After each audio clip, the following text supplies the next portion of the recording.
Tak disebut namanya, tersinggung. Tak dihargai, tersinggung. Tak dihormati, tersinggung. Katanya ustad, ngapa tersinggung? Saya ngomong seperti ini tersinggung Anda? Dosa Anda? Aku ini cuma ngomong aja, betul enggak? Tersinggung kau? Dosa kau? Kau bilang kau lah belajar ilmu agama, lah kemana-mana kaji kau. Kalau orang dengar bacaan kau, gelepek-gelepek hati kau. Ngapa tersinggung?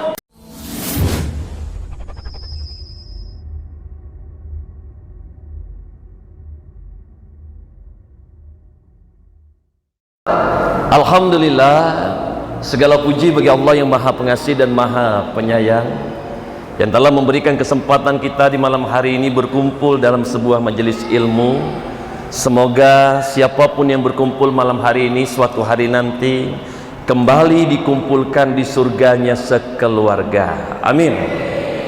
Salawat dan salam kepada Nabi besar kita, Nabi Muhammad sallallahu alaihi wasallam, yang menjadi pemimpin bagi orang-orang yang beriman, terkhusus untuk ibunda dan ayanda yang telah melahirkan putra dan putrinya ke dunia ini. Mudah-mudahan anak-anak kita menjadi contoh tauladan dan menghantarkan semua keluarganya berkumpul kembali di surganya sekeluarga. Apa kabar semuanya hari ini? Nah, beberapa waktu yang lalu di awal masa pandemik sampai saat ini kami di Pulau Jawa, kalau seandainya dalam sebuah majelis ilmu ada budaya yang dibangun, khususnya ketika ditanya apa kabar semuanya hari ini, maka kalau seandainya saya bertanya apa kabar semuanya hari ini, ibu bapak semua tidak cukup mengucapkan dengan lisan saja, tapi biasakan ucapkan dengan gerakan tubuhnya, agar nanti kita semua terbiasa menjadi orang yang dimana ketika dia menyampaikan sesuatu sesuai dengan apa yang dia lakukan. Oleh karena itu, jika Abu Pari bertanya apa kabar semuanya hari ini, maka ucapkan dengan gerakan tubuh seperti ini: Alhamdulillah, luar biasa, Allahu Akbar, yes, yes, yes. Nah, bisa kita coba dulu. Baik, saya coba sapa dulu ya. Apa kabar semuanya hari ini? Alhamdulillah, luar biasa, Allahu Akbar, yes, yes, yes. Nah, ternyata nggak mudah kan melakukannya. Masih ada yang malu-malu melakukannya, masih melihat ke kiri ke kanan teman saya yang lain juga melakukan atau tidak, masih setengah hati melakukannya. Jikalau itu yang Anda rasakan, berarti ada gangguan dengan kecerdasan otak kanannya. Tadi saya lihat ada yang mau melakukannya tapi cuma lisannya saja, dia nggak mau menggerakkan dengan gerakan tubuhnya. Berarti ada gangguan dengan kecerdasan otak kirinya. Dan kalau saya ulangi kembali nih, dalam dunia pendidikan orang lain sudah melakukannya dengan semangat, tapi ada di antara Anda yang nggak mau melakukannya sama sekali. Apa-apaan ini Abu Pari, seperti anak kecil saja. Sudahlah, mulai tausiahnya, mulai ceramahnya. Kalau itu yang terjadi dengan Anda, berarti ada gangguan jiwa. Profesi saya sebenarnya adalah seorang psikolog, seorang konsultan yang memberikan pendidikan, pelatihan, pengembangan sumber daya manusia untuk membentukkan karakter, kepribadian, kekuatan ruh dan jiwa. Jadi saya ingin pastikan bahwa jamaah Masjid Al-Hidayah ini adalah jamaah yang sehat jiwanya. Apalagi sudah sering sholat berjamaah, tentunya dong yang namanya orang rajin sholat itu jiwanya makin sehat, betul tidak? Oleh karena itu mari kita ulangi sekali lagi, siap? Kalau ada yang tidak mau melakukannya, berarti ciri-ciri mengalami gangguan jiwa. Oh, sok tahu Abu Pari, macam melangkai Tuhan saja kau, makin mengalami gangguan jiwa tuh. Karena orang yang sehat jiwanya, apa salahnya sih? Saya kan mengajarkan kebaikan. Coba, Alhamdulillah, saya mengajak semua memuji Allah, betul tidak? Luar biasa. Saya mengajak kita bersyukur dikasih sehat orang lain belum bisa kesini juga. Allahu Akbar, masih kalimat Allah juga yang kita kumandangkan. Jadi jangan malu-malu. Kalau orang yang sehat jiwanya, dia akan senang mengkumandangkan kalimat Allah. Betul? Oleh karena itu mari kita ulangi sekali lagi. Apa kabar semuanya hari ini? Alhamdulillah, luar biasa. Allahu Akbar. Jet, jet, jet. Takbir, takbir, takbir. Wow, begitu dong ya. Masya Allah. Di Inhu baru masjid ini nih yang seperti ini ya. Mudah-mudahan seluruh dari pengurus masjid ini, khususnya DKM, tokoh masyarakat, alim ulama, para sesepuh yang hadir dalam pertemuan malam hari ini, mudah-mudahan kita senantiasa dijaga oleh Allah dan keluarga kita diselamatkan dari siksa kubur, siksa dan nerakanya nanti. Amin. Biar berkah, mari kita mulai kegiatan ini dengan bacaan basmalah bersama. Saya duduk kembali ya, karena saya melihat sesuatu yang menarik di malam hari ini. Kemarin di masjid apa ya? Masjid Al-Ikhlas, jamaahnya itu sangat terjadi perubahan yang besar sekali. Setelah saya informasikan, yang namanya majelis ilmu duduknya itu merapat Pak, walaupun kita jaga jarak. Jadi kalau ada dalam sebuah masjid jamaahnya duduknya masih terpisah-pisah, terpencar-pencar seperti ini, menyandar ke dinding-dinding, ke tembok-tembok, ini mencerminkan hubungan jamaah masjidnya masih kurang harmonis nih, kurang hangat, kurang mesra. Jadi kelihatan kubu-kubunya berbeda-beda.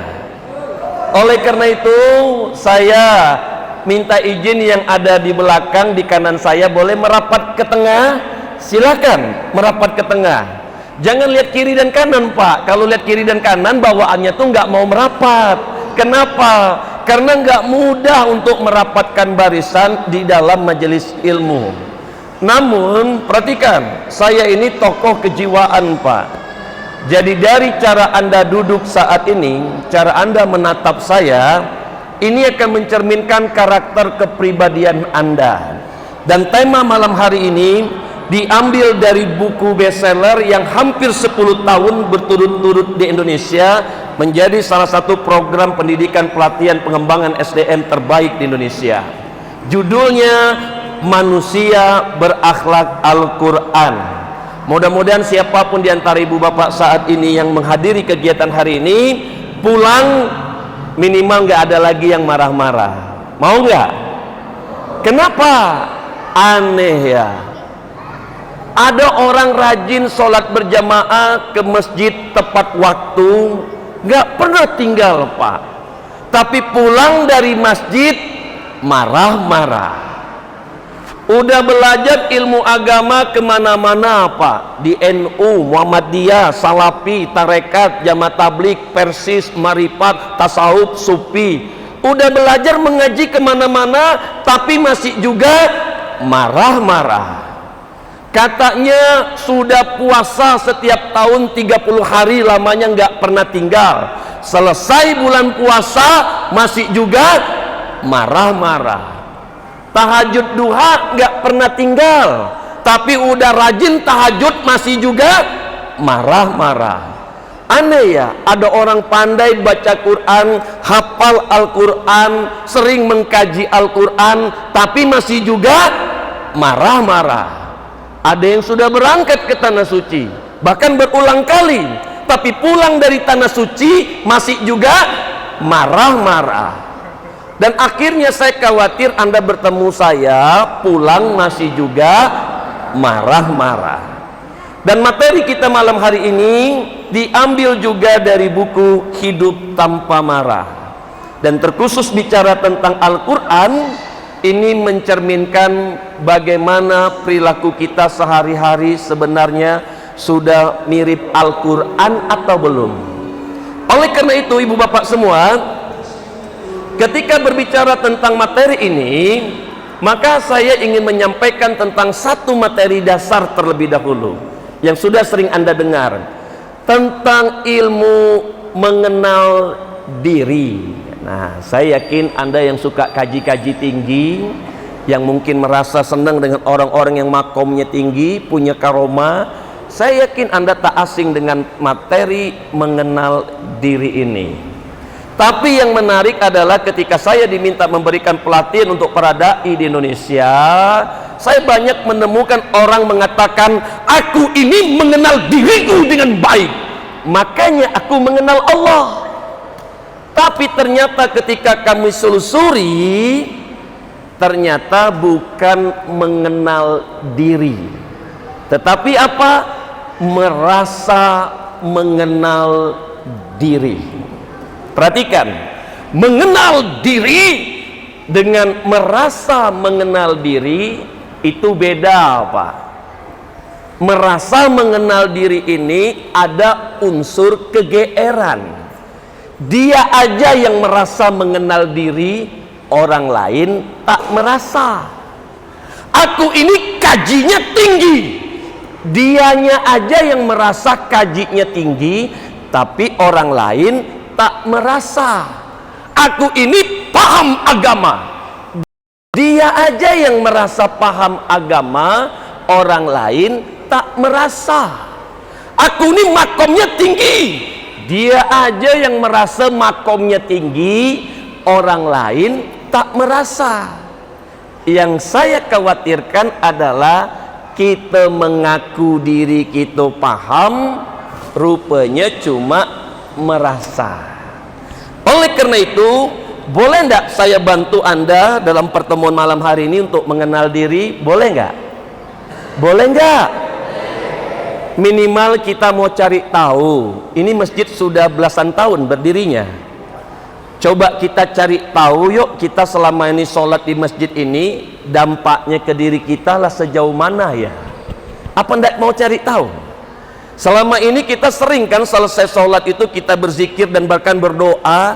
Kita cari tahu yuk zikir kita, doa kita yang lama selama ini dampaknya lah sejauh mana sih? Ibu bapak kan sering ya pengajian kemana-mana, bahkan dari ustadz-ustadz kondang, bahkan yang ada di televisi. Kita cari tahu yuk, selama ini kita belajar ilmu agama itu dampaknya ke diri kita lah sejauh mana ya? Bahkan mungkin ada di antara kita yang sudah berangkat ke tanah suci, ada yang rajin baca Quran, hafal Al-Quran, sering mengkaji Al-Quran. Kita cari tahu yuk, selama ini kita membaca Al-Quran, menghafal Al-Quran, mengkaji Al-Quran, bahkan kalau orang mendengar bacaan Quran kita gelepek-gelepek hati orang itu. Kita cari tahu yuk dampaknya ke diri kita sejauh mana. Boleh enggak Abi bantu? Boleh enggak Abi bantu? Nah, namun sebelum saya bantu, saya harus pastikan bahwa tidak ada siapapun di sini yang punya sifat merasa dirinya lebih baik dibandingkan yang lain. Anda nggak akan mungkin menjadi manusia yang berakhlak Al-Quran kalau seandainya ada di sini yang merasa dirinya lebih baik dibandingkan yang lain. Betul tidak? Karena merasa diri lebih baik dibandingkan yang lain, ini bukan sifat aslinya manusia, tapi ini sifat aslinya iblis. Betul tidak? Oleh karena itu, kalau Anda ingin belajar ilmu kejiwaan malam hari ini, tolong pastikan Anda nggak punya sifat merasa diri lebih baik dibandingkan yang lain. Oleh karena itu saya ingin Anda jujur dulu. Coba ya, siapa di antara Anda di sini yang merasa dirinya lebih pintar dibandingkan yang lain? Tolong angkat tangannya. Oke, ada 1, 2, 3 orang yang merasa dirinya lebih paham ilmu agama dibandingkan yang lain. Ada tidak? Yang merasa kajinya lebih tinggi dibandingkan yang lain, yang merasa dirinya lebih cantik, lebih terhormat, lebih terpandang dibandingkan yang lain. Coba, ada nggak? Angkat tangan saja, nggak usah malu. Ada nggak di antara ibu bapak di sini yang merasa dirinya lebih soleh, lebih soleha dibandingkan yang lain? Ada nggak? Coba angkat tangan dulu. Ada? Baik, ternyata ada. Ternyata ketika diselusuri, ketika ada di antara Anda merasa diri Anda lebih pintar dibandingkan yang lain, rupanya ada yang lebih pintar dibandingkan Anda. Ketika Anda merasa kaji Anda paling tinggi, rupanya ada yang lebih tinggi kajinya dibandingkan Anda. Ketika Anda merasa diri Anda paling kaya, rupanya ada yang lebih kaya dari Anda. Ketika ada di antara Anda merasa diri Anda lebih terhormat, lebih terpandang dibandingkan yang lain, ada yang lebih terhormat, lebih terpandang dari Anda. Betul? Ketika Anda merasa bacaan Al-Quran Anda paling bagus, ada yang lebih bagus dibandingkan Anda. Bahkan ketika ada di antara Anda merasa diri Anda lebih soleh, ada yang lebih soleh dibandingkan Anda. Betul tidak? Dan ini akhirnya membuat diri kita tak ada pantas-pantasnya kita merasa diri lebih baik dibandingkan orang lain. Dan kalau ada di antara Anda merasa diri Anda paling pintar, saya berikan satu hikmah untuk Anda. Betulkah Anda pintar? Baik, mari kita buktikan. Anda punya jenggot cukup panjang nih. Tahu nggak berapa jumlah jenggot Anda itu? Berapa? Tak tahu, berarti bodoh nih. Masa itu aja nggak tahu? Padahal melekat setiap hari, betul? Itu baru perbicaraan tentang jenggot. Sekarang saya mau tanya, Anda tahu nggak baju Anda nih dibuatnya di mana kemarin? Nggak tahu? Bodoh kau. Saya mau tanya Anda punya handphone tuh, tahu nggak itu produksi handphonenya di mana? Bongak kau. Coba Anda tuh punya jilbab, gamis, seragam, Anda tahu nggak tuh bahannya dari apa? Tak tahu? Bongak kau. Perhatikan, di mana Anda berani berkata Anda tuh pintar, yang itu aja Anda nggak tahu. Betul tidak? Hingga akhirnya hari ini saya ingin membantu Anda. Khawatirnya kita nih kegeeran, merasa akhlak Al-Quran rupanya cuma merasa. Oleh karena itu izinkanlah saya bantu. Betulkah akhlak kita Al-Quran selama ini? Dan untuk mencari tahu ternyata nggak susah. Kalau saya ini sering menikahkan orang, sering melakukan proses ta'aruf. Jadi kalau Anda ingin tahu apakah akhlak saya ini Al-Quran, caranya tak susah rupanya Pak.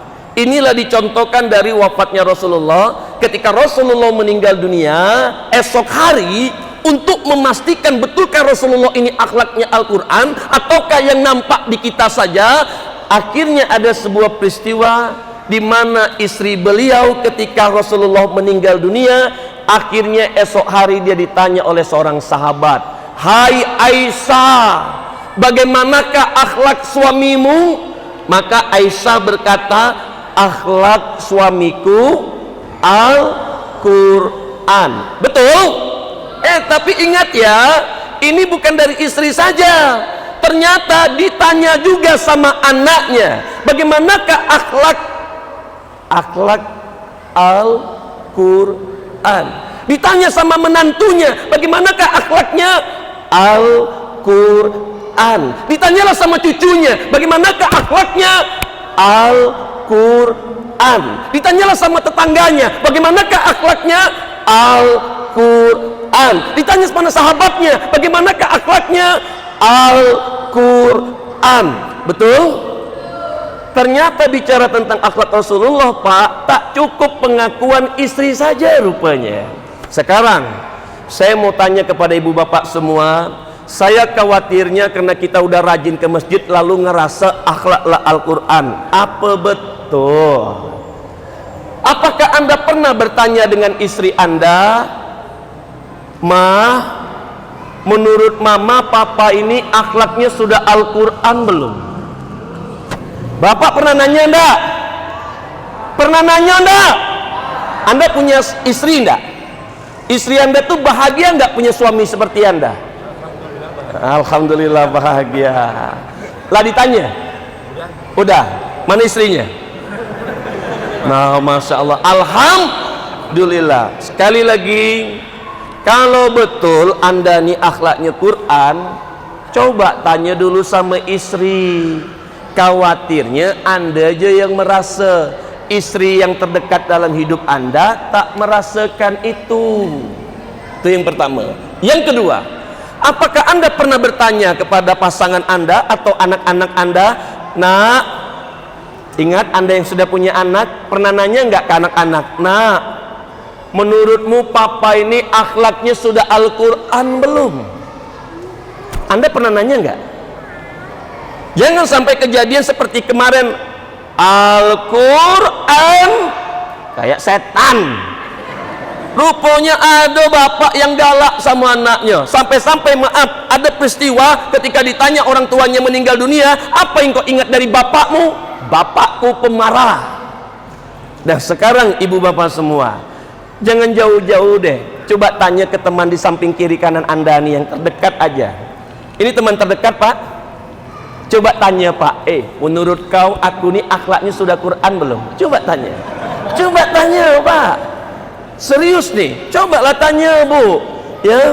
Kau ngaku-ngaku Al-Quran kemarin aja baru kau ngomongin orang, kau ngomong akhlak Quran kemarin kau tersinggung kan, sakit hati kau. Sekali lagi, jangan sampai anda cuma gara-gara rajin baca Quran, hafal Quran, lalu mudah menyimpulkan aku nih akhlaknya Quran. Tanya dulu, oke? Nah baik, tapi biar tidak menunggu lama, saya berikan 5 tips untuk memastikan betulkah kita ini akhlaknya Quran atau tidak. Maka izinkan saya posisikan bapak-bapak semua di sini, Pak Ustadz semua. Boleh? Boleh ya? Karena saya tahu orang itu nggak suka direndahkan pak. Karena orang tuh ada yang ingin sarjana tingginya tuh diperhitungkan. Ada orang itu pak secara ilmu kejiwaan kajinya yang tinggi itu jangan kau anggap tak ada ya. Ada orang yang ingin pak statusnya sebagai tokoh masyarakat itu diakui. Ya sudahlah, saya posisikan Pak Ustadz aja semuanya. Karena di Indonesia ini kata Ustadz tuh pak itu pemberian bahasa yang sangat beginilah. Oleh karena itu izinkan saya memanggil anda Pak Ustadz semuanya. Yang para ibu-ibu di sini Bu Ustazah, ya. Saya yakin mungkin ada di sini seorang guru, tokoh masyarakat, ketua majelis taklim, maka saya tak lagi meragukan keilmuan anda lah. Karena saya datang bukan untuk ngasih tausiah ataupun ceramah pak. Saya yakin anda udah paham ilmu agama. Maka izinkan saya panggil Bu Ustadz. Boleh? Nah, baik. Sekarang sudah paham ya pak? Jadi saya tidak meragukan keilmuan anda, saya tidak meragukan ibadah yang telah anda lakukan selama ini, saya juga tidak meragukan tingginya kaji anda, apapun makom anda, karomah anda, saya tak ragukan itu. Tapi yang menjadi pertanyaan kita adalah, pantas ndak kita jadi ustaz? Jangan-jangan kita aja yang memantaskan diri. Karena boleh jadi selama ini orang mengkondisikan kita lah paham agama. Pantas ndak kita jadi ustazah? Jangan-jangan kitanya aja yang mengustazahkan diri. Padahal menurut orang kita belum pantas. Kalau begitu kita cek aja, betul ndak pantas jadi ustadz, betul ndak pantas jadi ustazah. Anda siap? Anda siap? Baik, kalau begitu cuma 5 caranya, dan anda cukup menerima tantangan saya saja. Kalau betul anda tuh ustadz, kalau betul anda tuh paham agama, kalau betul kaji anda tuh tinggi, maka tantangan yang pertamanya adalah, siapa mulai hari ini tidak akan pernah marah lagi? Cung! Nah, kalau betul anda tuh ustadz, jangan marah. Kalau betul kaji anda tuh tinggi, orang kalau kajinya tinggi lapang kan hatinya, betul tidak? Kalau begitu jangan marah.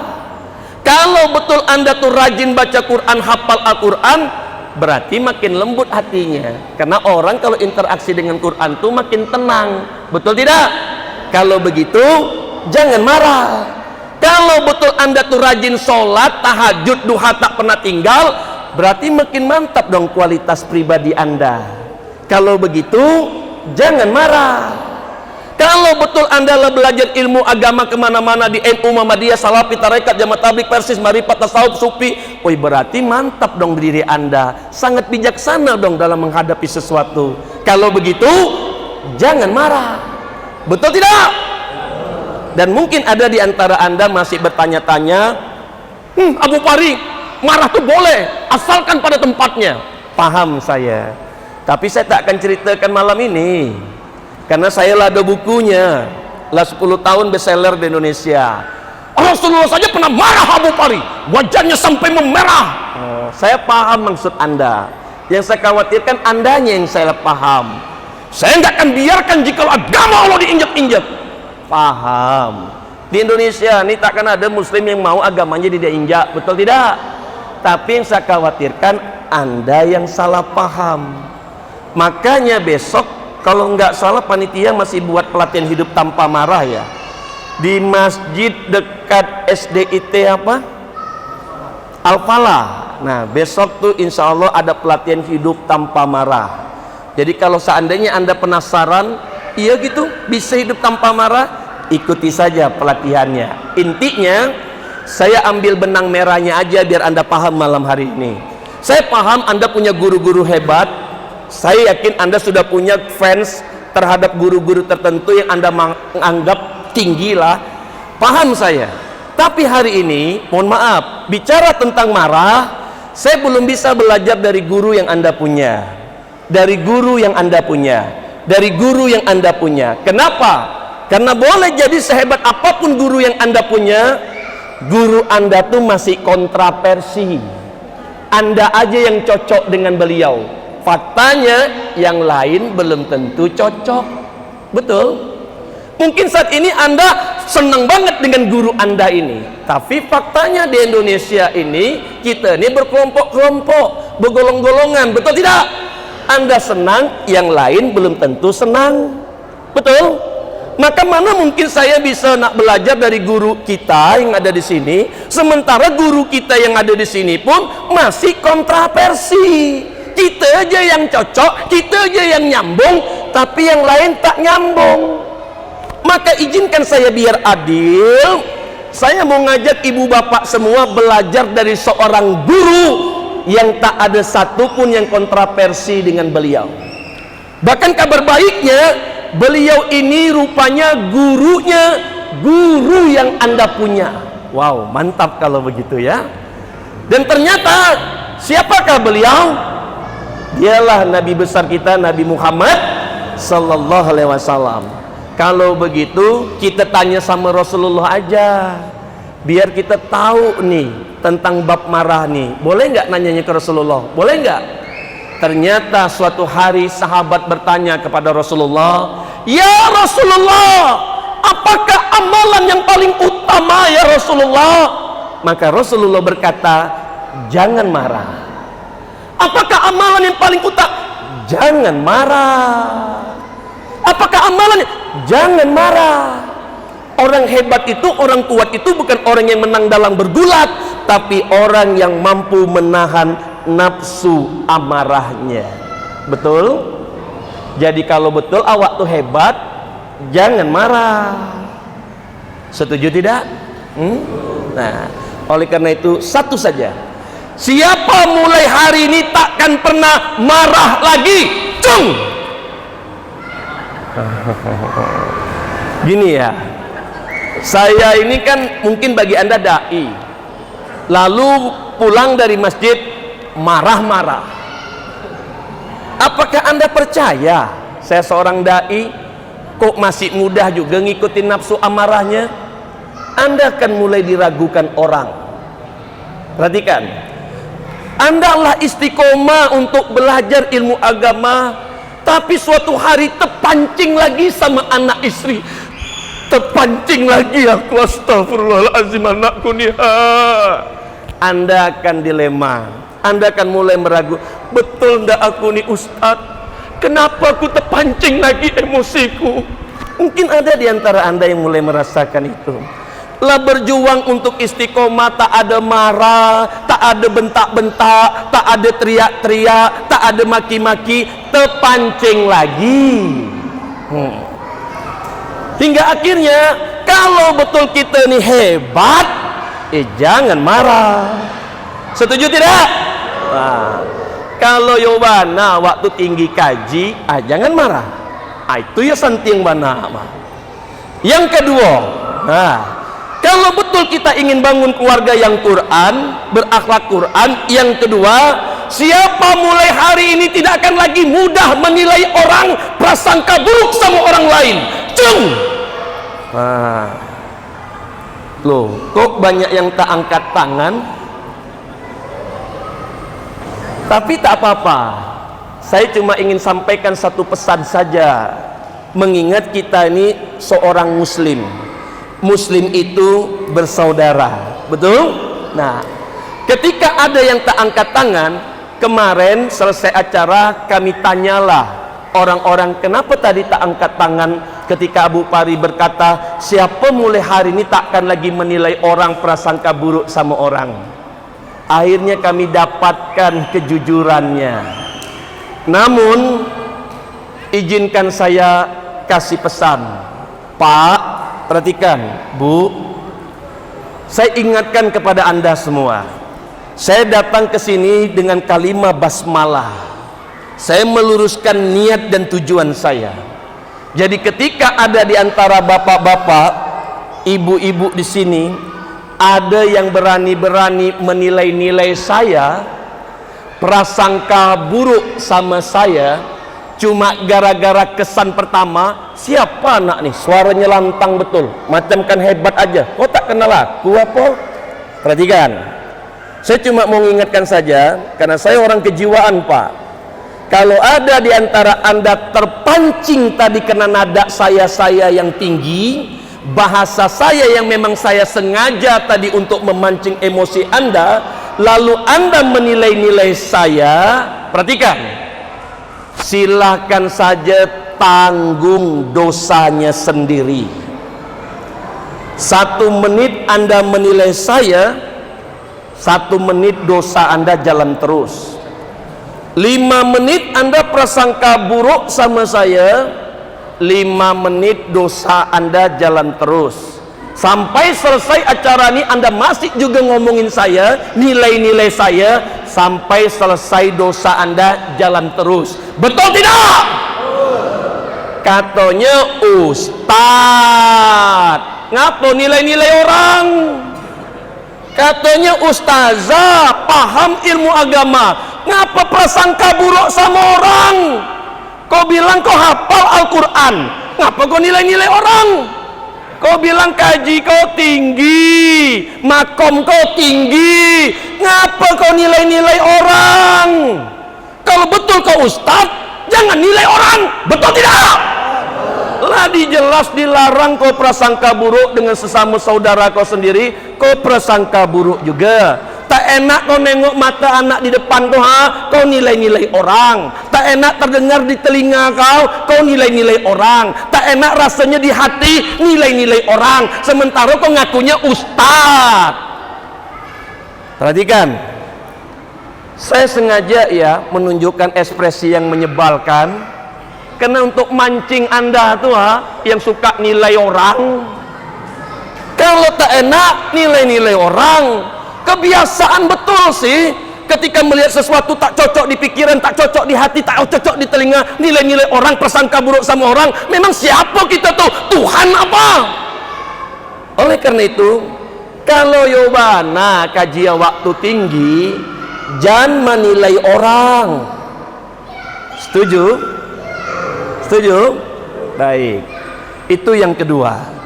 Yang ketiga, kalau betul kita ini akhlaknya Quran, hidup kita ini Qurani, maka yang ketiga saya tantang Anda. Siapa mulai hari ini nggak akan pernah sakit hati lagi, dikit-dikit tersinggung, dikit-dikit tersinggung, cung. Wah, bagus. Diomongin tersinggung, tak disebut namanya tersinggung, tak dihargai tersinggung, tak dihormati tersinggung. Katanya ustadz, ngapa tersinggung? Saya ngomong seperti ini tersinggung Anda? Dosa Anda? Saya ngomong begini ini ada yang tersinggung enggak? Ada yang tersinggung enggak? Aku tanggung jelah dosa kau sendiri. Aku ini cuma ngomong aja, betul enggak? Tersinggung kau? Dosa kau? Kau bilang kau lah belajar ilmu agama, lah kemana-mana kaji kau. Kalau orang dengar bacaan kau, gelepek-gelepek hati kau. Ngapa? Tersinggung. Betul tidak? Nah kemarin kejadian, mana Pak Haji? Kok nggak datang? Tersinggung. Kan tak enak. Mana ketua DKM kita? Kok nggak kesini? Tersinggung. Mana Pak RT? Mana Pak RW? Kok nggak datang? Tersinggung. Tersinggung kau? Coba kita tuh kan selalu pengen dihargain orang. Ketika dihargain orang senang, ketika dihormatin orang senang, ketika dimulain orang senang, ketika dihormatin orang senang, ketika dipitnah marah, ketika diomongin marah. Katanya Ustadz, ngapa marah? Tersinggung dah. Dosa dah. Perhatikan, ingat, ini tentang kejiwaan. Kalau yobana kaji awak tinggi, ngapo tersinggung? Kalau yobana makom awak ko tinggi, mengapa tersinggung? Kalau betul kita kau paham ilmu agama, dekat dengan Quran, berarti makin lembut hati kita nih. Betul tidak? Ngapa tersinggung? Hingga akhirnya kemarin ada kan cerita ibu-ibu, kemarin diomongin suami, tersinggung. Akhirnya merajuk, lari ke kamar, kunci pintu dari dalam, lalu ke tempat tidur, harapan suami datang ketok-ketok, rupanya tak datang-datang. Makin tersinggung. Apa anda? Tersinggung? Dosa anda? Sekali lagi, bahkan jari telunjuk saya sengaja Pak ditunjuk-tunjukkan ke anda, karena anda tuh kan tak suka ditunjuk-tunjuk orang, betul kan? Ditunjuk orang tersinggung. Memang kenapa kita ditunjuk-tunjuk? Orang tuh kalau kurang ajar, tidak sopan, dia nanggung dosanya. Yang jelas Islam ini mengajarkan balaslah keburukan itu dengan kebaikan, bukan dengan tersinggung. Betul? Nah sekarang ayolah, lebih baik anda tersinggung di sini dibandingkan anda keluar, anda bikin masalah. Katanya Ustadz, ngapa tersinggung? Perhatikan, karena kita inilah terlanjur dikenal orang masjid Pak. Kalau orang nggak tahu kita ini orang masjid, subuh lah keluar dari rumah menuju masjid ini, orang pahamnya tuh kita tuh orang soleh Pak. Nah kalau betul anda tuh orang soleh, jangan tersinggung. Kalau betul kita tuh soleha, jangan tersinggung. Setuju tidak? Setuju tidak? Kalau ada penghafal Quran tersinggung, orang bingung Pak. Pasti orang bingung, kenapa kok dia dekat dengan Quran jadinya tersinggung? Mikir ya. Boleh saya minum dulu? Punya minum? Minumlah. Jangan marah. Jangan marah. Saya rehat dulu.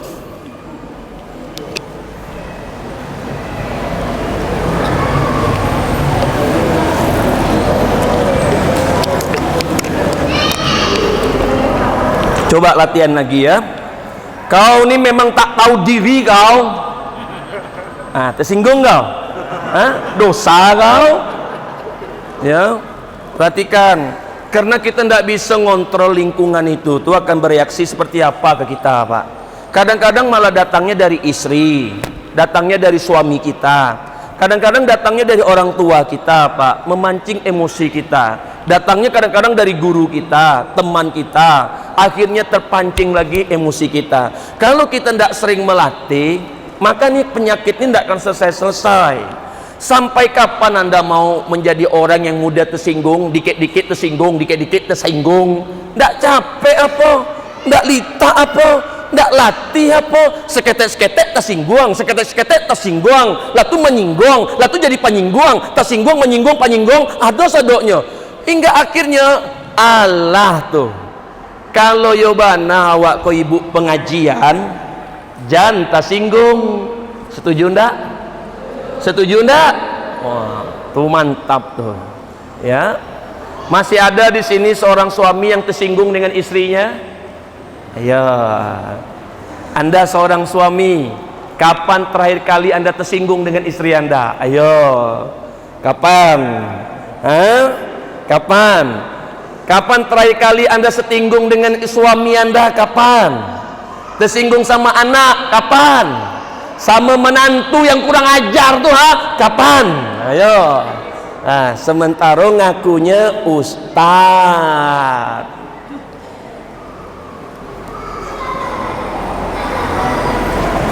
Siap? Nggak ada tersinggung lagi? Siap nggak? Nah, siapa mulai hari ini takkan tersinggung lagi? Cung! Saya ulangi, siapa mulai hari ini takkan tersinggung lagi? Cung! Wah, mantap nih ya. Jadi kalau Masjid Al-Hidayah ini tak ada lagi yang tersinggung, pasti hubungannya tambah hangat nih. Betul enggak? Biasanya yang tak mau hangat tuh orang-orang yang mudah tersinggung. Dia takut kalau terlalu dekat nanti salah ngomong tersinggung. Oleh karena itu, sudahlah. Anda butuh berapa tahun lagi puasa bulan Ramadan biar tak tersinggung? Anda butuh berapa tahun lagi? Butuh 2 tahun lagi, Pak, biar tak mudah tersinggung sama orang? Mak, butuh berapa tahun lagi puasa? Butuh 3 tahun lagi, 4 tahun? Saya rasa lah cukup lah, betul? Mulai hari ini tak ada lagi yang sedikit-sedikit tersinggung. Ya, baik. Yang keempat, kalau betul kita ini akhlaknya Quran, ingin menjadi keluarga yang Qurani, maka yang keempat, siapa mulai hari ini tidak akan pernah sedih dan kecewa lagi? Cung! Kalau betul kaji kau tinggi, siapa mulai hari ini takkan sedih kecewa lagi? Begitu dong. Ketika suami tak mengerti memahami perasaanku, kecewa. Ketika anak melawan, sedih. Katanya ustad, ngapo sedih? Katanya paham, ngapo kecewa? Berarti alun salah saya ilmu menerimonya tuh. Kalau betul kita ini adalah orang yang tinggi kaji, jangan sedih. Karena dibilang tak boleh sedih. Betul kan? Tak boleh kecewa. Takkan terjadi sesuatu di muka bumi ini tanpa seizin Allah. Betul? Nah, hingga akhirnya kalau betul kita ini paham, jangan sedih, jangan kecewa. Itu yang keempat. Perhatikan, Mak. Mungkin saat ini Anda punya anak tuh nakal, degil, bermasalah, sulit diatur. Ada yang punya anak seperti itu saat ini? Ada yang merasa begitu? Tidak tahu masa depannya mau jadi apa. Ada yang punya begitu? Memang saat ini anak tuh, Pak, nakal, degil, bermasalah, sulit diatur, tak tahu masa depannya mau jadi apa. Tapi ingat, itu kan saat ini. Kita tak tahu kan apa yang terjadi 3, 5, 10, 20 tahun ke depan. Boleh jadi anak yang ketika nakal, degil, bermasalah, sulit diatur tuh, boleh jadi suatu hari nanti dia jauh lebih baik dari kita. Betul tidak? Boleh jadi suatu hari nanti dia jauh lebih soleh dari kita. Betul tidak? Bahkan boleh jadi ketika Anda mati, anak tuh pula yang mandikan jenazah Anda. Rupanya dia pula yang menyolatkan Anda. Rupanya dia pula yang sering kirim doa lapang kubur Anda. Betul tidak? Nah, karena banyak contoh. Masih ingat nggak Ustadz almarhum Jepri Bukhari? Masih ingat? Masih ingat? Beliau itu ketika meninggal dunia, nggak hanya Indonesia yang merasa kehilangan, Asia Tenggara, Eropa pun merasa kehilangan beliau. Tapi ketika diselusuri, rupanya beliau itu dulunya pernah terjebak narkoba. Betul tidak? Tapi Masya Allah, ketika beliau wafat, banyak orang yang merasa kehilangan beliau. Siapa lagi? Saya masih ingat ngomong ke masjid, DA siapa tuh? Dery Sulaiman. Siapa lagi tuh kalau usia-usia Bapak Gitorolis, masih ingat? Juga dulu penyanyi musik metal rock itu, betul tidak? Tapi ketika beliau sebelum tutup usia, banyak orang yang masuk Islam, banyak orang yang belajar ilmu agama, banyak orang dapat hidayah. Termasuklah bapak-bapak di sini. Nih, saya mau tanya, siapa di antara Anda di sini yang merasa senior masjid nih? yang merasa Anda nilai lama belajar ilmu agama, saya mau tanya, itu kan sekarang saya mau tanya, dulu kecil-kecil dulu gimana? Waktu sekecil-kecil budaknya, Anda tuh dulu mainnya gimana? Di mana mainnya? Jangan-jangan kau bercewek-cewek kau dulu? Hah? Serius Pak, karena setiap orang tuh punya masa lalu, betul enggak? Sekarang aja Anda nih nongkrongnya di masjid, sekarang aja Anda nih pakai peci-peci, berjilbab-jilbab panjang, boleh jadi dulu gadis berjilbab pun tidak, betul tidak? Tuh, tapi sekarang Masya Allah lah pandai pula bercadar-cadar, lah pula bergamis-gamis panjang, lah sering ke pengajian. Tapi dulu kecil gimana? Jangan-jangan kita dulu juga sempat nakal, betul? Nah, saya mau tanya, siapa yang pernah bercewek-cewek dulu waktu bujang dulu? Hah? Wah. Sekarang lah jadi ustadz, ya, betul tidak? Tuh, siapa yang dulu sempat melawan orang tuanya, cong, menangi ya mak tuh dibueknya, sekarang lah berpeci-peci haji, ayo, perhatikan Pak, siapa dulu yang pernah mencuri piti amaknya, tuh, ya. Banyak kelakuan awak tuh. Jadi kalau seandainya anak ini nakal, orang tua aja dulu sabar dengan kita, betul kan? Ya sekarang awak sabar dong, nggak ada yang instan. Hingga akhirnya yang kelima, kalau betul kita ini adalah keluarga yang ingin Quran nih, yang kelima, siapa mulai hari ini tidak akan pernah berputus asa lagi. Cung, setiap kesulitan pasti ada kemudahan. Setiap ujian manusia berdasarkan kemampuannya. Tuh kan? Jadi kan tenang kita. Ketika betul Anda nih kajinya tinggi, jangan berputus asa. Seolah-olah tidak akan mungkin suami ambo itu soleh, seolah-olah tidak akan mungkin istri ambo itu sadar, seolah-olah tidak akan mungkin pajak itu jadi orang sukses. Memang kita siapa bisa tahu meramalkan hidup orang? Lah banyak cerita di negeri ini, dulunya dia preman, pemusik, sekarang jadi ulama dia. Selusuri aja lah. Hingga akhirnya insya Allah saya yakin semua yang ada malam hari ini, insya Allah sekeluarga masuk surga. Ya, perhatikan, saya belum pernah ketemu orang jahat. Saya ceritakan ini di Indonesia, karena saya ini pembina lapas di Indonesia.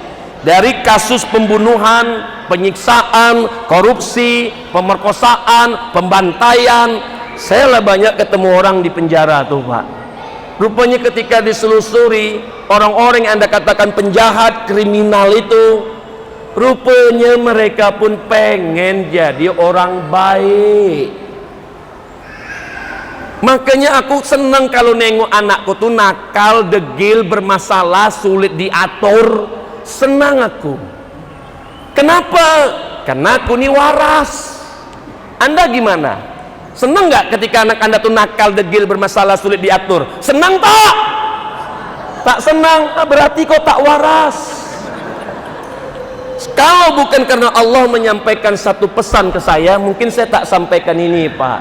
Perhatikan, jadi Allah tuh bilang begini Pak, dan saya yakin Anda juga udah sering dengar dah. Allah tuh bilang begini, barang siapa yang menahan nafsu amarahnya, maka surgalah tempatnya. Betul? Betul Pak? Nah sekarang faktanya, kalau kita di rumah tuh, siapa yang paling sering mancing emosi kita? Siapa? Anak kan? Jadi ketika anak memancing emosi kita, sebenarnya kondisi itu menguntungkan atau merugikan? Menguntungkan atau merugikan? Menguntungkan. Jadi kalau Anda merasa untung, ekspresi Anda seharusnya gimana? Senang kan? Alhamdulillah, bukan marah. Makanya saya bangun sekolah senang Pak. Kenapa? Karena saya menganggap ketika ada orang mancing emosi kita, itu bukti Allah sayang sama kita. Kau tahan surga, terpancing kau neraka kau. Betul tidak? Nah, jadi apa kau? Dinahan tuh surga kau. Ya. Perhatikan, cepat sekali gerak pikiran nih, Pak. Dalam ilmu psikologi kejiwaannya begitulah manusia. Mungkin saat ini di rumah Anda itu ada 10 kemarahan yang terjadi, Pak. Coba ingat hari ini saja. Tapi Anda harus banyak bersyukur. Kenapa?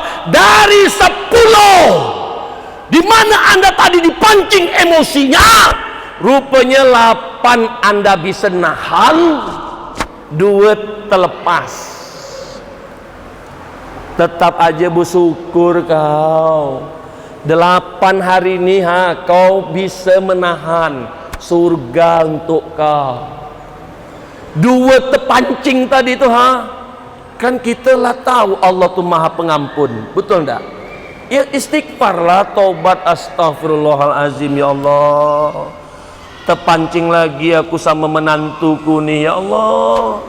Masa pandemi kok lalo aja kerjanya, ya Allah. Nah, ya perhatikan ini. Jadi mak, tetaplah bersyukur. Kenapa sih Anda tuh marah aja dengan anak Anda tuh? Karena Anda tuh taunya kurangnya aja. Anda taunya tuh salahnya aja. Tapi Anda tahu tak yang terjadi selama ini? Mana ya budaknya?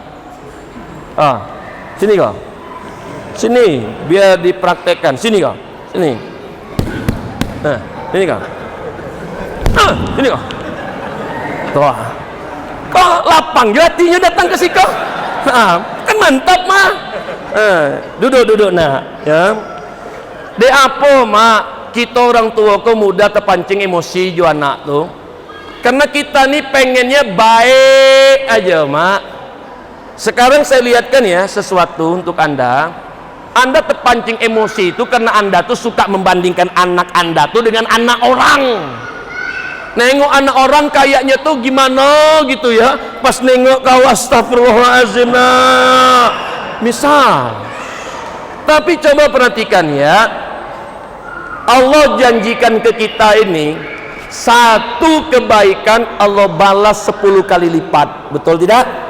1 butir kebaikan berbuat 7 butir, 7 butir berbuat 70, 700 dan seterusnya. Betul tidak? Sekarang saya lihatkan sesuatu yang mungkin Anda tak pernah lihat. Perhatikan. Kau baju awak orang tua kan yang belinya, betul? Ketika anak ini pakai baju yang kita beli ini dari pagi hari sampai dia lepaskan di sore hari, maka orang tuanya mendapatkan pahala yang terus mengalir dari pagi sampai sore hari. Betul?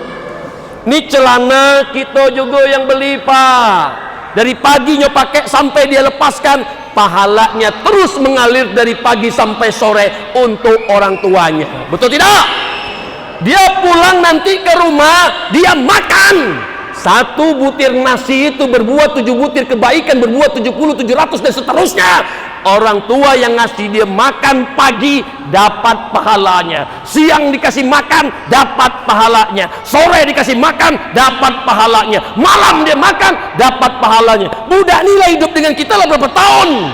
1 hari dia makan, kita yang ngasih, kita dapat. 2 hari kita dapat, 2 minggu kita dapat, 2 bulan kita dapat, 2 tahun kita dapat, 20 tahun kita dapat pahalanya, tak kurang tak lebih sama setiap harinya. Betul tidak? Nanti dia mandi, dia sikat gigi itu punya kita orang tuanya, dia dapat pahalanya orang tuanya. Lalu dia apalagi tidur nanti dia di tempat kasur yang kita punya itu, orang tuanya dapat. Dia pakai selimut, orang tuanya dapat. Dia pakai bantal, orang tuanya dapat. Dia pakai sepatu, orang tuanya dapat. Anda pernah ngitung itu enggak? Pernah hitung itu enggak? Anda tuh taunya salahnya aja, taunya kurangnya aja. Tapi apa pernah Anda menghitung sesuatu yang selama ini dia berikan melalui dia hidup bersama dengan kita? Pernahkah Anda hitung? Nah akhirnya kejadian sebuah peristiwa, emaknya ini mengeluh aja, bapaknya ini kerjanya marah aja. Melihat itu, ya sudahlah, kayaknya kehadiran anak nih bikin kau tak bahagia. Kalau begitu ku matikan saja anak kau. Itu yang kau mau? Biar anak kau tuh tak bikin masalah lagi, biar ku matikan aja itu. Mau? Tak mau juga kau. Jadi mau kau tuh apa? Jangan marah. Masya Allah, mudah-mudahan jadi pemimpin orang-orang beriman ya anak nih ya. Yuk sanangnya. Yuk sini nak. Tuh, Masya Allah. Hei, lihatlah. Anda yang jadi orang tua anak ini, ketika melihat anak ini di pangku saya, Anda kan senang kan? Dan Anda yang memang melihat anak ini bukan anak kandung Anda berpikir, mudah-mudahan anakku juga dapat yang sama. Mudah-mudahan ada yang jadi itu fitrah orang tua, Mak. Maka ketika ada di antara Anda melihat anak-anak orang itu kayaknya dimuliakan orang, dihormatin orang, dihargain orang, pas nengok anak sendiri, jangan Anda begitu. Tak bersyukur kau. Serius Pak. Ya. Foto dulu. Enak. Lah. Bahagia? Sok orang tua. Saya sumpahin anak-anak menantu Anda tuh jadi ustadz. Amin. Ya. Kau yang saat ini memutuskan hidup setengah-setengah nak hijrah, kusumpahin jadi ulama kau. Serius. Karena saya yakin Anda semua ingin jadi orang baik, iya kan? Nah, jadi tolong ibu bapak semua pahami 5 hal yang saya sebutkan tadi. Itulah pelatihan yang diberikan untuk para dai di Indonesia. Karena kami para dai ini sering ngisi orang, tapi khawatirnya lupa ngisi diri. Maka diingatkanlah dalam pelatihan untuk para dai ini, kalau betul kau ustadz, jangan kau marah. Mudah betul kau ngikuti nafsu amarah kau ketika tak cocok di hati. Kalau betul kau nih ustazah, jangan kau mudah nilai orang, prasangka buruk sama orang. Kau tuh bukan Tuhan yang berhak nilai orang. Kalau betul kau nih guru ngaji, jangan kau dikit-dikit sakit hati, dikit-dikit tersinggung. Kalau betul kau nih paham ilmu agama, jangan sedih, jangan kecewa. Takkan sesuatu terjadi di muka bumi ini tanpa seizin Allah. Dan Allah tuh tak pernah zolim, tak pernah aniaya. Betul enggak? Kalau betul kau ini ingin jadi ustadz kau, jangan berputus asa. Siapapun yang berserah diri padaku, dia berpegang pada buhul tali yang kokoh. Jadi cerminkanlah 5 akhlak nih. Kalau betul kita ini orang masjid, tak boleh lagi melakukan 5 hal nih. Setuju? Nah, baik ibunda dan ayanda semua. Dan di ujung acara, saya ingin berikan Anda buku terbaik saya nih, bestseller semua. Kemarin saya ketemu ibunda almarhum Ustadz Jepri Bukhari, Umi Tatu, seorang ulama senior sesepuh di kota Jakarta. Ketika mengikuti kajian saya, dia beli buku saya ini dengan harga 4 juta rupiah. Dibeli 4 buku saat itu. Di DPRD Jakarta orang beli buku kecil nih Pak, orang beli dengan harga 1 juta rupiah. Anda tahu nggak kenapa mereka membeli buku ini sampai jamaahnya, Umi kok mahal sekali? Bukan bukunya yang saya beli. Perhatikan tentang buku kecil ini. Saya punya buku dulu besar bentuknya segini. Tapi jamaah minta saya mengecilkannya, bisa bawa kemana-mana. Ini buku rupanya hadiah terindah yang dirasakan oleh orang tua saya. Saya buka ya, begini. Di muka bumi ini ada satu hal yang kalau Anda lakukan dengan baik, semuanya jadi baik. Betul? Apakah itu? Ayo jawab. Di muka bumi ini ada satu hal yang kalau Anda lakukan dengan baik, baiklah seluruhnya. Mau jadi ustadz, jadi baik. Mau jadi guru, jadi baik. Mau jadi pengusaha, jadi baik. Mau jadi bini orang, jadi baik. Pokoknya kalau melakukan apapun hal itu, semuanya jadi baik. Apakah itu? Salat. Kalau sholatnya baik, maka baiklah seluruhnya. Betul? Nah, sekarang saya bantu Anda.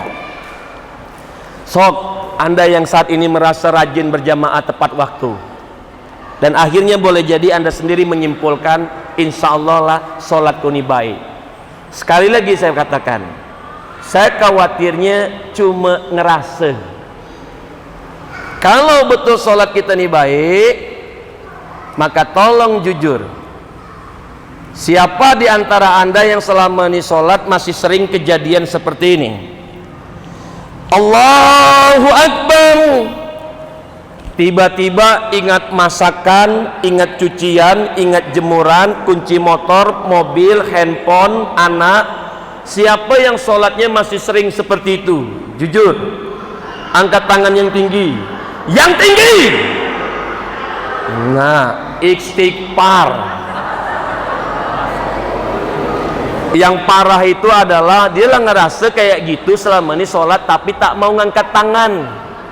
Ah, ini tambah parah nih. Yang kedua, ketika pelatihan dai diberikan, kami juga masuk materi sholat khusyuk. Rupanya banyak ditemukan jamaah masjid sholat, dia tak tahu arti bacaan sholatnya. Dia ngomong sesuatu ke Allah selama ini ya, tepat waktu, Allahu Akbar, tapi dia sendiri tak tahu ngomong apa. Perhatikan. Dan ketika kami berikan pelatihan para dai, guru, dan orang tua wali murid, kami juga menemukan hal yang sama. Dan ternyata terjadi juga dengan orang tua Anda dan pasangan Anda. Rupanya banyak orang yang sholat selama ini, dia ngomong sesuatu ke Allah, tapi dia sendiri tak tahu ngomong apa. Mau bukti? Kita buktikan. Coba Anda baca surat Al-Fatihah dalam hati aja. Coba Anda terjemahkan.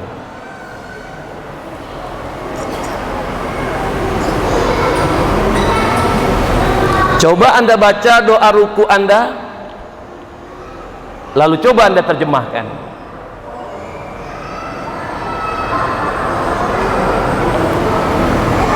Kenapa tak tahu? Kan setiap hari dibaca. Kenapa tak bisa? Oh, ada yang bisa tadi. Surat Al-Fatihah tadi tahu artinya. Baik, kalau begitu saya lanjut. Iyyaka na'budu wa iyyaka nasta'in. Ya Allah, hanya kepada Engkaulah kami menyembah dan hanya kepadamu lah kami memohon pertolongan. Lalu Allah jawab apa? Perhatikan. Allah jawab apa? Salat itu pertemuan antara seorang hamba dengan Allah. Yang namanya pertemuan ada komunikasi. Memang kemarin Anda menangis sampai basah sajadah Anda itu, tapi boleh jadi Anda menangis itu bukan karena ingat Allah, boleh jadi karena berkelahi dengan suami, boleh jadi Anda bertengkar dengan anak-anak. Perhatikan, sholat itu diajarkan tentang kesabaran. Kalau betul Anda ini orang yang rajin dan khusyuk sholatnya, di luar sholat dia akan sabar.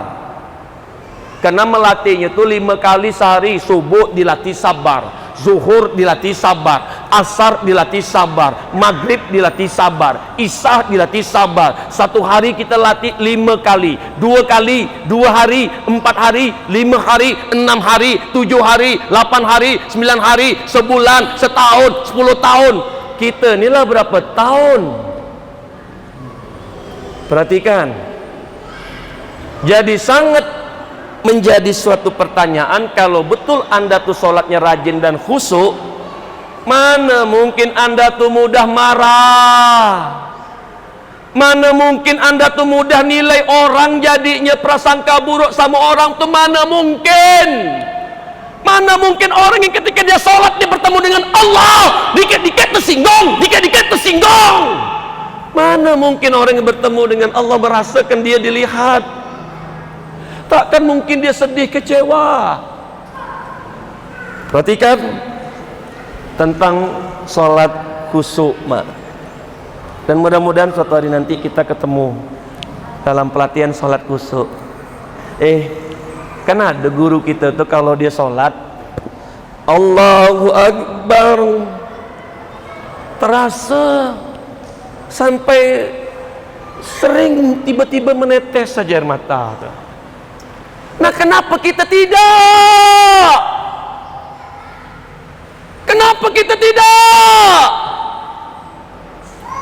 Anda paham enggak tentang materi yang disampaikan buya-buya kita selama Ramadan itu tentang ihsan? Beribadahlah kau seolah-olah kau melihat aku dan aku melihatmu. Anda merasa dilihat tak? Kalau betul Anda merasa dilihat oleh Allah, mana mungkin marah? Kalau betul Anda merasa dilihat oleh Allah, bahkan mungkin Anda tuh prasangka buruk sama orang. Siapapun ingat padaku, aku ingat padanya. Siapapun yang berjalan, aku berlari. Aku lebih dekat dari urat nadimu sendiri. Anda tahu tak yang dimaksud dengan lebih dekat dari urat nadi itu? Paham tak maksudnya nih?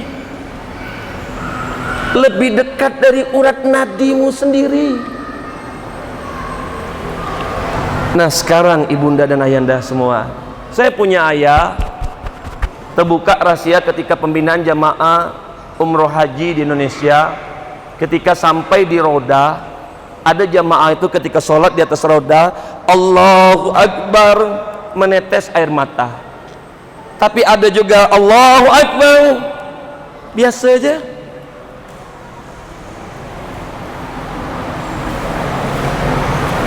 Nah, sekarang saya buka satu lagi pengalaman Anda dalam hidup. Ada nggak di antara Anda pernah merasakan satu kejadian ketika sholat subuh berjamaah di sini, lalu ketika Anda pulang ke rumah di perjalanan tuh tiba-tiba lapang betul, udara tuh terasa segar betul, Pak. Ada perasaan ingin menceritakan, ya Allah nikmat betul berjamaah subuh ini. Sampai-sampai ketika mau di rumah tuh nak diceritakan semua betapa nak berjamaah tuh nak. Ada enggak di antara Anda merasakan itu? Ingin memberikan informasi tentang nikmatnya ibadah sholat ini. Mungkin ada juga yang lama tak lagi dapat, tapi rindu, ya. Dan alhamdulillah saya bawalah buku-buku bestseller ini, termasuk buku Mabrur Sebelum ke Baitullah.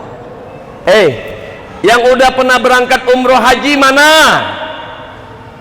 Angkat tangannya.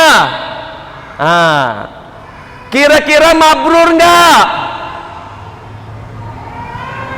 Kira-kira mabrur enggak?